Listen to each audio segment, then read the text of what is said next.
اعوذ باللہ من الشیطان الرجیم، بسم اللہ الرحمن الرحیم۔ السلام علیکم۔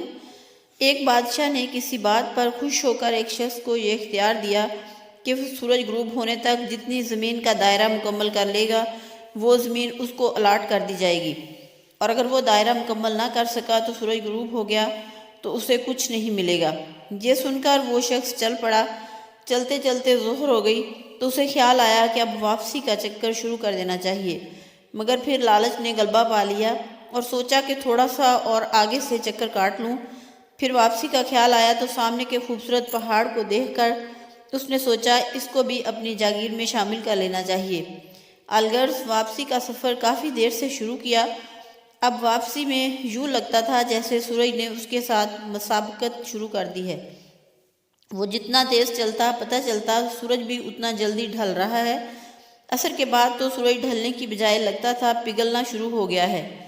وہ شخص دوڑنا شروع ہو گیا کیونکہ اسے سب کچھ ہاتھ سے جاتا نظر آ رہا تھا۔ اب وہ اپنی لالچ کو کوس رہا تھا، مگر بہت دیر ہو چکی تھی۔ دوڑتے دوڑتے اس کا سینہ درد سے پھٹا جا رہا تھا، مگر وہ تھا کہ بس دوڑے جا رہا تھا۔